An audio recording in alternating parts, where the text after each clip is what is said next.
Given the mist and the fog and just the sheer isolation of being on this mountainside, it's just crazy. You can almost tangibly feel that sense of Arthurian legend, and it's magical. What can I say?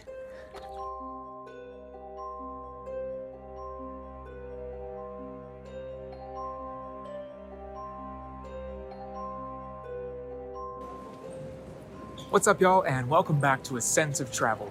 I'm Michael, and I'm on a mission on this channel to document all 5 senses, the sights, sounds, tastes, feels, and smells of as many cities, countries, and natural wonders around the world as I possibly can, so that I can immerse you into those experiences through the screen. This week, I am in the magical and fairy tale reminiscent Edinburgh, Scotland. And y'all, I cannot wait to bring you guys along through the city through all 5 senses. Let's do it. In the southeastern corner of Scotland, on the coast of the North Sea, sits a mystical city defined by 900 years of stories turned legend. Edinburgh, Scotland's majestic capital city, is a living storybook, but the experience far exceeds those that belong in fairy tales. It's also a bustling, youthful city, and its misty hillsides and stately stone neighborhoods are home to over 500,000 people, with over 900,000 in the greater metropolitan area. The rich experience of this truly magical, mythical, and sometimes spooky medieval city can't be captured in the same way traditional travel vlogs attempt to. The sensations of the city experience aren't limited to what to do or where to eat. To bring you to Edinburgh experientially, my goal is to immerse you into the sights, sounds, tastes, feels, and smells of this Scottish metropolis. So, let's dive in together. To capture the essence of Edinburgh, we have to start right in the heart of where it all began 900 years ago. The Old Town. Edinburgh's story began on Castle Rock, the towering hillside home of Edinburgh Castle. We'll head there soon, of course, but first, let's take a stroll along what's called the Royal Mile, a regal roadway whose buildings, streets, and hidden alleyways are almost entirely made up of old, weathered, damp gray stone. This isn't limited to the mile. As you imagine your surroundings in the misty city, no matter where you are, you'll be surrounded by Gothic and Georgian stone structures with ornate steeples, wrought iron spires, and stone-paved paths. The Old Town along the Royal Mile is a UNESCO World Heritage Site and is beautifully preserved from its medieval origins. Countless pubs, shops selling tweed and tartan, cafes, and Scottish souvenir shops fill the busy, decorative, and Victorian-style storefronts. Thankfully, even outside of the mile, there aren't that many American chains, and things feel pretty local. Now, that isn't to say it isn't incredibly touristy, but I don't always view that as a bad thing. The atmosphere on the Royal Mile is, well, it's touristy, okay? But it's touristy for a reason. This is a really awesome strip right through the Old Town of Edinburgh. And it's just a visual feast. I mean, the architecture itself, the beautiful Gothic buildings, all in stone, are gorgeous. The cobblestone paths and the staircases on top of the hill, wonderful. But yeah, you've also got the sounds of bagpipes off in the distance. You've got Gaelic and Celtic fighters, reenacting fight scenes out here on the cobbled sidewalks. It's a very fun and really just festive atmosphere. As you place yourself imaginatively onto the elegant stone promenade, you'll notice the sounds of bagpipes from the dozens of kilt-wearing performers on the street corners, seagulls crying above the chimneys, crowds of tourists and pedestrians, and perhaps even a few locals, and bells chiming from the towers throughout town. There are plenty of gimmicky street performers out as well, drawing in the crowds with theatrical shouts and performances. And not to break the ambience, but you'll also hear a few sirens. After all, as medieval and picturesque as it looks, Edinburgh is still a 21st century city. The air smells brisk and fresh, although as you stroll you'll catch the occasional puff of vape and cigarette smoke to balance it out. The further down the mile you go, the more you can smell the salty air wafting in from the North Sea. The often misty air that you'll feel on your skin throughout the day keeps the blanket of mossy stone damp and moist, a scent that almost radiates from the buildings and the cobbles. St. Giles Cathedral's crown-shaped dome steeple rises high above Edinburgh's Royal Mile, visible above the skyline from across the old town. Founded in 1124, the same year as Edinburgh, St. Giles is considered the mother church of Presbyterianism. As of this recording in the year 2024, St. Giles Cathedral is officially 900 years old, on the dot. Inside the 900-year-old cathedral, you'll find remarkable stone-vaulted ceilings of stone pavers, most of which no longer have plaster coverings. Golden accents and crests, silver chandeliers, stone paver floors, and warm, muted stained glass surround the nave, which smells densely of old stone. High up in the nave are ceilings of a rich blue accented in white and gold. The sounds of footsteps and voices echoing across the vast hall fill your ears as you imagine a slow walk through the ornate, medieval cathedral. While the outside world is brisk and chilly thanks to that temperate maritime climate, every little shop, tavern, pub, and cafe has the character of a warm, cozy little refuge. Little staircases and pathways called closes wind up and down the hills of the city, leading deeper into the patchwork of the old town.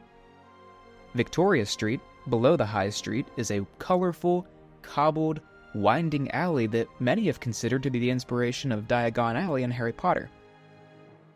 The Victorian windows and storefronts burst in colors of bright blue, yellow, teal, orange, and pink, with bold red window frames and an eclectic blend of curious shops, a couple of which are, of course, themed to Harry Potter.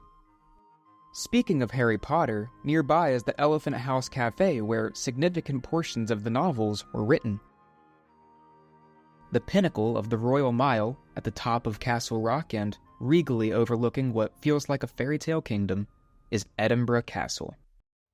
Castle Rock is an extinct volcano, or a crag, and much of Edinburgh Castle feels as if it was chiseled right into it.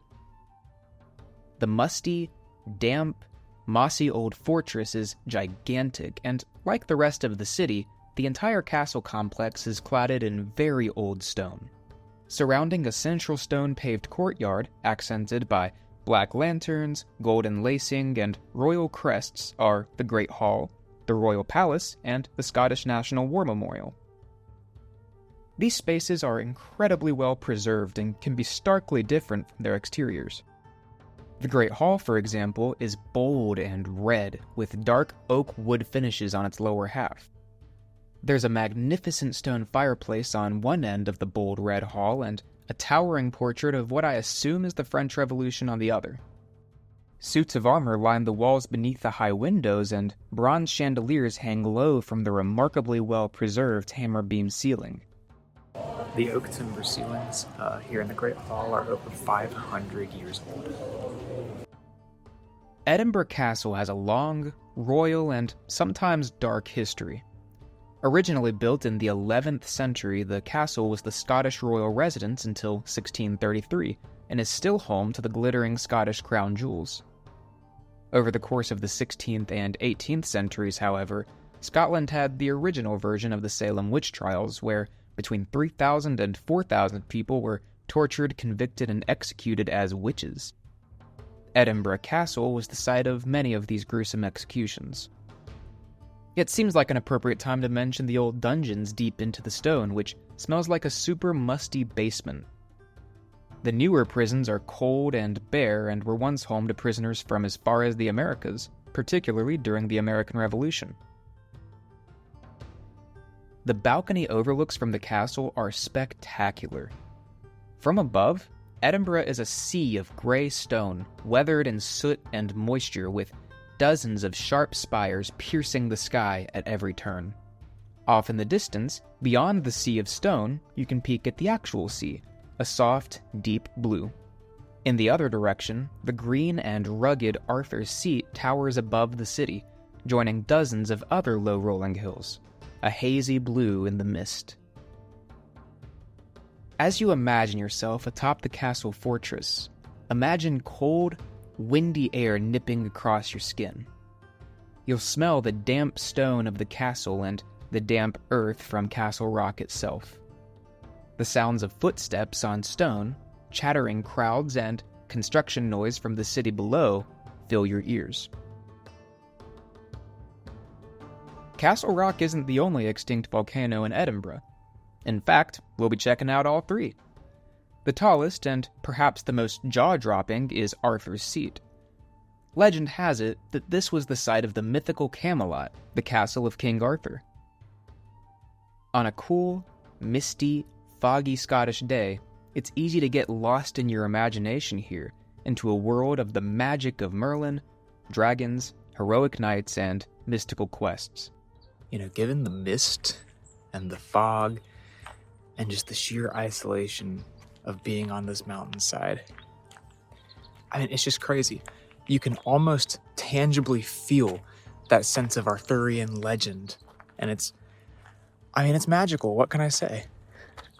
To place yourself imaginatively onto the rugged and dramatic green slopes and trails, imagine a dense mist hovering above the rocky hillsides, layered in grass, brushy bushes, wildflowers, and the occasional old ruin. Scents of fresh rain, wet grass, and damp earth fill your nostrils as you climb. You can hear the sounds of your own footsteps on the gravelly trail, the cawing of crows, birds chirping, and bursts of wind. To complete the experience, imagine cold, damp, and misty air against your skin. I always wondered why they wear 5 layers of clothing and robes in the Harry Potter films, but being here in Edinburgh, Scotland, I understand.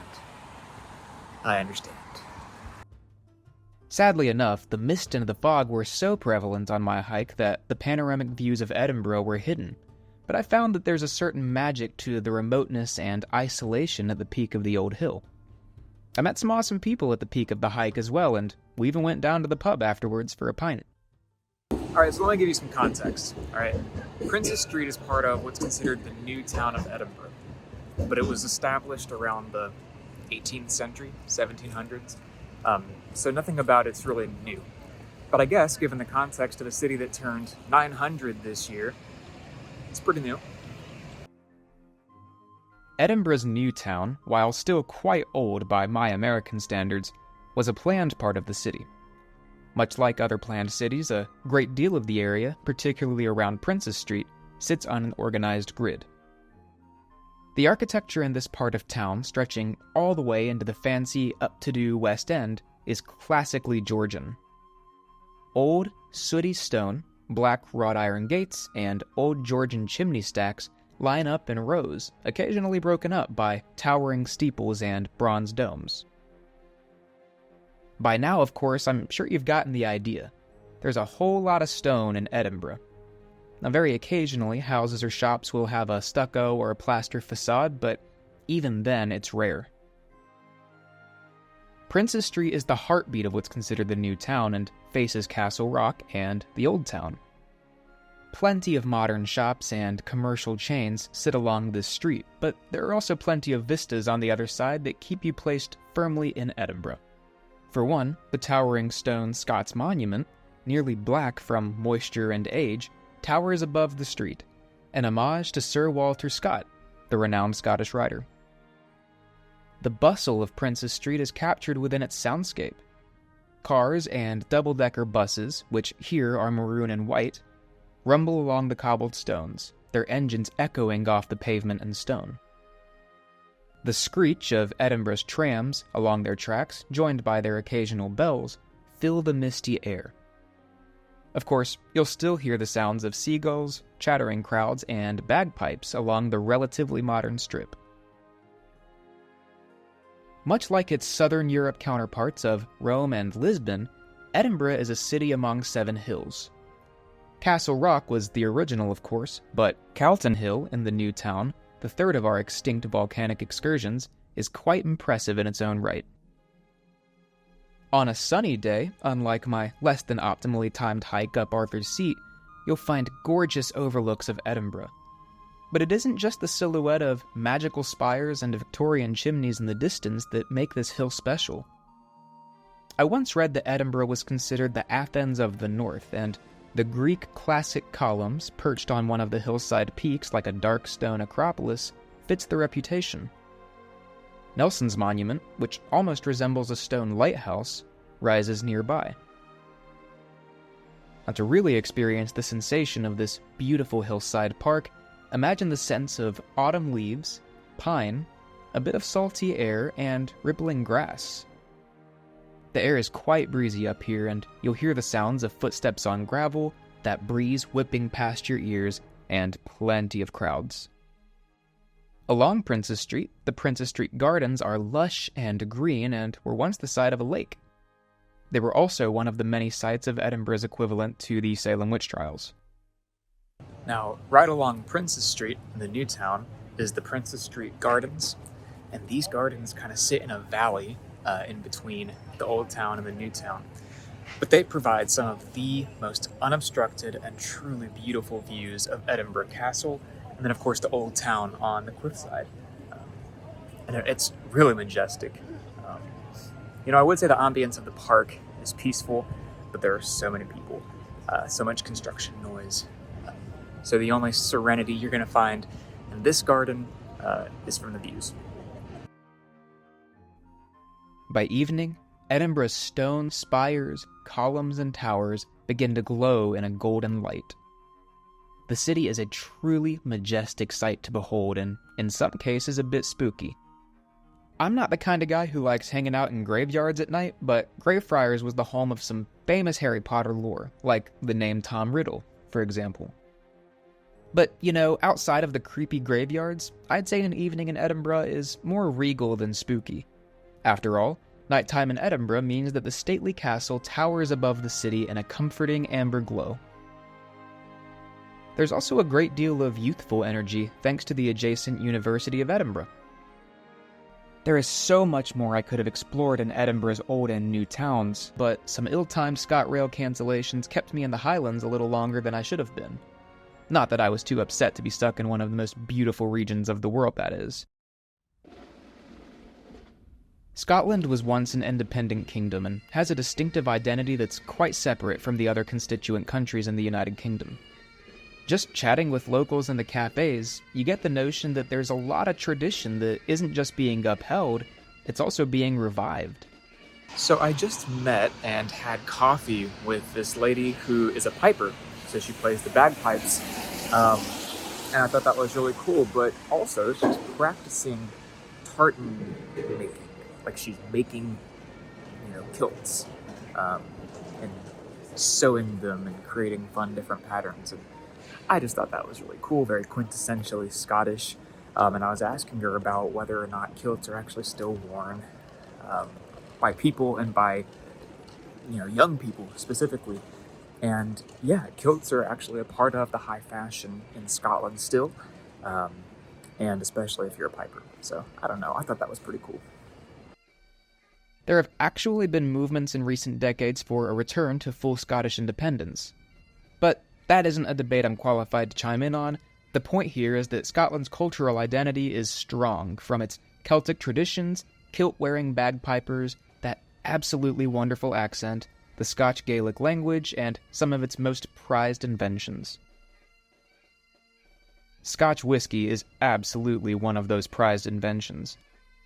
The Scotch Whisky Museum, conveniently located right on the Royal Mile, explores not only the process of creating this delicious and body-warming spirit, but also the differences in the flavor profiles from the different parts of Scotland. For example, whiskey from the Highlands tends to have a richer, sweeter collection of aromas and tastes, whereas Lowlands whiskey is a bit subtler and almost floral. It's a fun, immersive tour that culminates in a nice, sharp tasting from a region of your choice. I chose a pour from the Highlands because I, for one, don't shy away from sweet-tasting whiskey. While Scotland as a nation has been around since roughly the 700s AD, give or take, the tribes that have been here, the Celtic tribes, the Gaelic tribes, all things like that, are ancient. They've been around for millennia. And the National Museum of Scotland seems like the kind of place that would tell that story. Let's go check it out. As it so happens, the Scottish National Museum covers a ton of ground, from world science to global art, technology, and natural history. Fortunately, however, the museum does have a large exhibit covering several floors on Scotland itself. In cavernous marble halls, the museum walks you through a warm, nearly tropical prehistoric Scotland, through the Ice Age, to the early ages of the Caledonian and Gaelic Scot tribes, through the origins of the Kingdom of Scotland, and all the way into Scotland's modern-day existence as a constituent country of the United Kingdom. It's fascinating how much in common medieval Scotland has with medieval countries in continental Europe, but equally fascinating how distinctive of an identity Scotland has continued to form as a nation. Even today, as a constituent country within the United Kingdom, Scotland has retained a very strong sense of national identity. From tweed to Scotch whisky to poetic music to that endearing Scottish dialect, the National Museum does a great job of showcasing Scotland's sense of patriotism and pride in their rugged home. By now you might be thinking, didn't you say all 5 senses, Michael?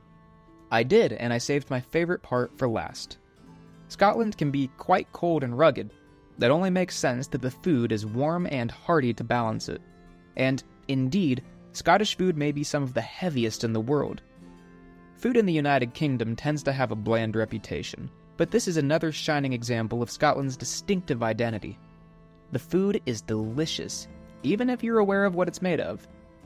Here are the tastes I found in Edinburgh that I feel define the experience of the Scottish capital. Haggis. About to eat haggis for the first time, and I'm kind of scared. But I've eaten guinea pig before, so, I mean, how bad can it be, really? Haggis is a sheep's stomach, cooked in its blood. But, at a cool little sports pub on the Royal Mile, I faced my American fears and I ate it.